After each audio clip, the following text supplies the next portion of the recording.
النساء والبنین والقناطیر المقنطرۃ من الذهب والفضة والخیل المسومۃ والانعام والحرث ذلک متاع الحیاۃ الدنیا واللہ عندہ حسن المآب قل أنبئكم بخير من ذلكم للذين اتقوا عند ربهم جنات تجري من تحت الأنهار خالدين فيها وأزواج مطهرة ورضوان من الله والله بصير بالعباد الذين يقولون ربنا إننا آمنا فاغفر لنا ذنوبنا وقنا عذاب النار الصابرین والصادقین والقانتین والمنفقین والمستغفرین بالاسحار شہد اللہ انہ لا الہ الا هو والملائکۃ واولو العلم قائما بالقسط لا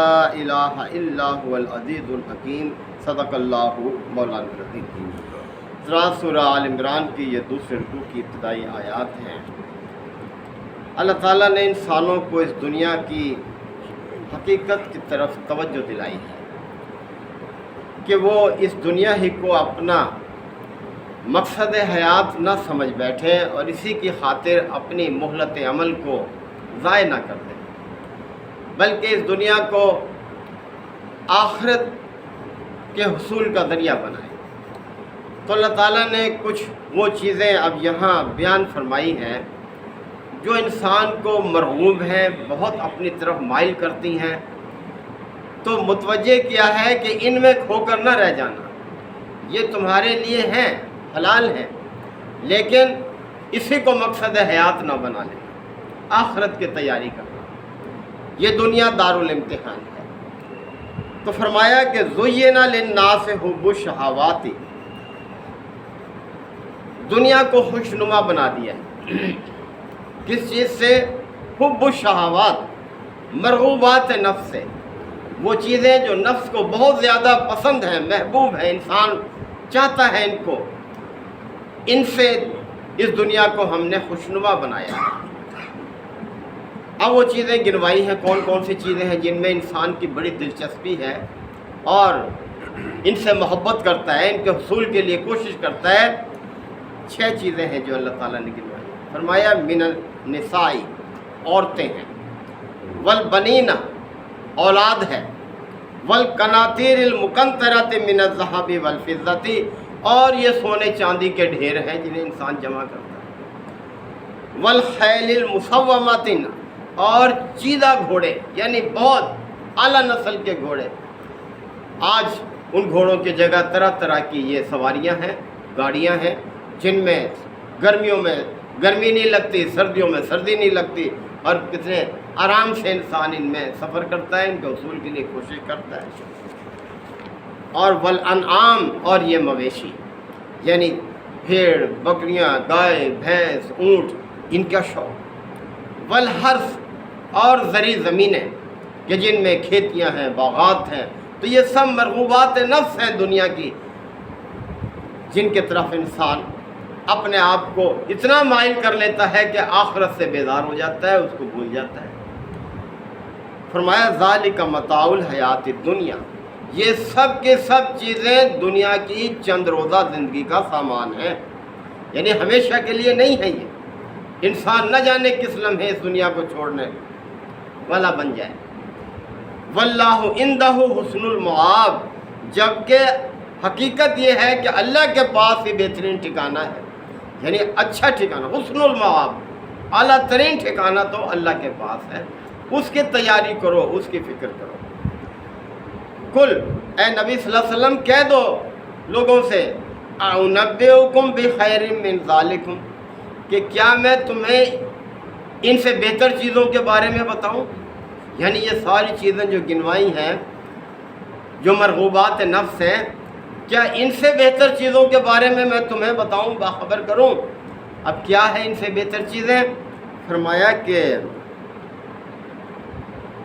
للذین اتقوا، جو لوگ تقوی والے، یعنی جو اللہ کی نافرمانی سے بچ کر زندگی بسر کرنے والے ہیں، ان کے لیے عند ربہم، ان کے رب کے پاس، جنات، باغات، اللہ تعالیٰ کے ہاں باغات ہیں ان لوگوں کے لیے جو دنیا کی زندگی میں تقویٰ کے ساتھ زندگی بسر کرنے والے ہیں، تجری من تحت الانہار، اور ان کے نیچے نہریں جاری ہیں، خالدین فیہا، اور وہ اس میں ہمیشہ رہیں گے۔ یعنی دنیا تو بڑی ناپائیدار ہے، کسی کو نہیں پتہ کتنا وقت اس کا باقی ہے، جبکہ آخرت ہمیشہ رہنے والی ہے، باقی رہنے والی ہے۔ وَأَزْوَاجٌ مُطَہَّرَةٌ، اور اس جنت میں ان کے لیے پاکیزہ بیویاں ہیں، پاکیزہ بیویاں ہر لحاظ سے پاکیزہ ہیں، سوچ سے، فکر سے اور اپنے رویے سے انتہائی پاکیزہ ہیں۔ وَرِضْوَانٌ مِّنَ اللَّهِ، اور سب سے بڑی چیز یہ کہ اللہ کی خوشنودی حاصل ہوگی، اللہ راضی ہوگا ان سے جو تقوی والے ہیں، اس دنیا میں تقوی کے ساتھ ان کی بسر کرنا۔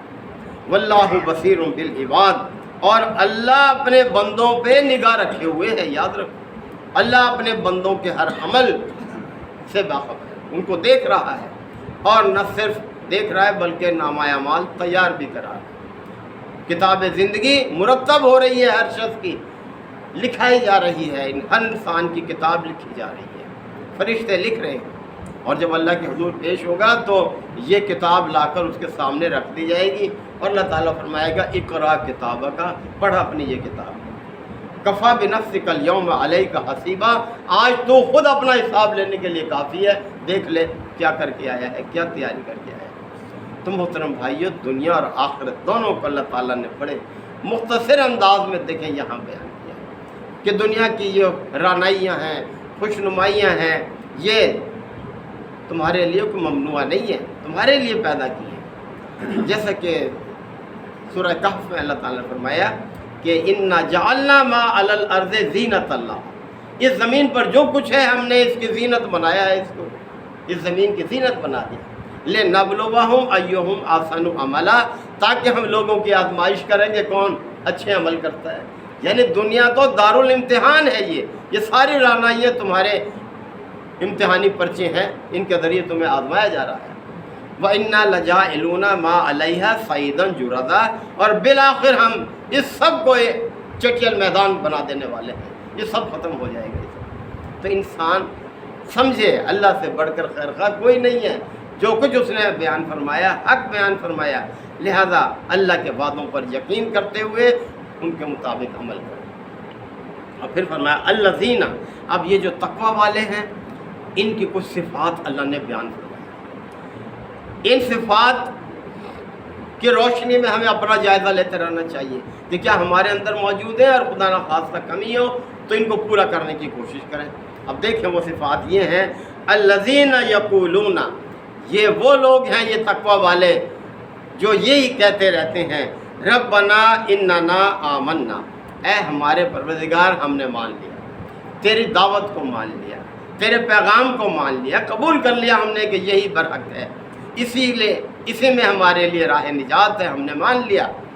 فاغفر لنا ذنوبنا، پس تو ہمارے گناہوں کو معاف کر دے، ہماری خطاؤں کو معاف کر دے، وقنا عذاب النار، اور ہمیں آگ کے عذاب سے بچا لے ہمیں۔ یہ اب وہ صفات آ رہی ہیں جو اللہ نے بیان فرمائی ہے متقی لوگوں کی، فرمایا الصابرین، یہ صبر کرنے والے لوگ، صبر کے ساتھ یعنی اللہ کے وعدوں پر یقین کر کے اپنے آپ کو ان پر جما کے رکھتے ہیں، حالات کیسے بھی ہوں دل برداشتہ نہیں ہوتے، اور اپنے آپ کو حق پر قائم رکھتے ہیں، گھبراتے نہیں ہیں، صابرین ہیں۔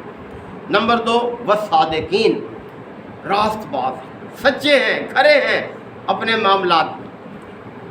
اور والقانتین، تیسری خوبی کیا ہے؟ اطاعت گزار ہیں، اپنے رب کی اطاعت کرنے والے ہیں۔ اور چوتھی خوبی یہ کہ والمنفق، اللہ کے راستے میں خرچ کرنے والے ہیں، جو کچھ اللہ نے وسائل دیے ہیں ان کو محض جمع کر کر کے نہیں رکھتے بلکہ اللہ کے راستے میں خرچ کرتے ہیں۔ اور پھر فرمایا والمستغفرین بالاسحار، اور رات کے پچھلے حصوں میں اپنے رب سے کیا کرتے ہیں؟ استغفار کرتے ہیں، اپنے رب کے حضور کھڑے ہو جاتے ہیں، اپنے رب سے استغفار کرتے ہیں۔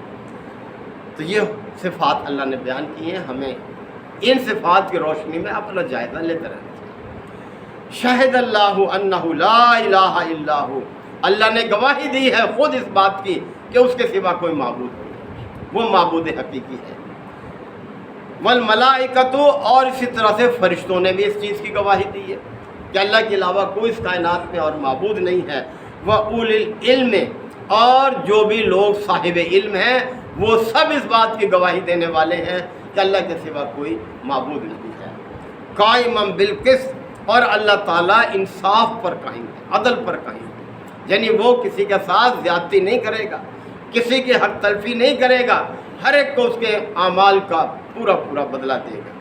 لا الہ الا هو العزیز الحکیم، اور اس زبردست اور صاحب حکمت والے کے علاوہ کوئی معبود ہے ہی نہیں اس کائنات، یعنی وہی عزیز ہے، حکیم ہے۔ اللہ نے اپنی دو صفات کے ساتھ پھر اس حقیقت کو دہرایا ہے کہ اس کے سوا کوئی معبود نہیں ہے، جو غالب ہے اور حکمت والا ہے۔ تو محترم بھائیو، اللہ تعالیٰ ہمیں انہی صفات کی روشنی میں اپنی زندگی بسر کرنے کی توفیق عطا فرمائے۔ وآخر دعوانا ان الحمدللہ وکفا وسلام علی عبادہ الذین اصطفیٰ۔ ربنا آتنا فی الدنیا حسنہ وفی الآخرۃ حسنہ وقنا عذاب النار وادخلنا الجنۃ مع الابرار یا عزیز و یا غفار یا رب العالمین۔ اللہم انک عفو کریم تحب العفو فاعف عنا۔ اللہم من احییتہ منا فاحیہ علی الاسلام ومن توفیتہ منا فتوفہ علی الایمان۔ یا شافی الامراض اشف مرضانا ومرضى المسلمین، یا قاضی الحاجات اقض حاجاتنا وحاجات المسلمین۔ اللہم اعز الاسلام والمسلمین۔ ربنا تقبل منا انک انت السمیع العلیم وتب علینا انک انت التواب الرحیم۔ صلی اللہ تعالی علی خیر خلقہ محمد وآلہ وصحبہ اجمعین۔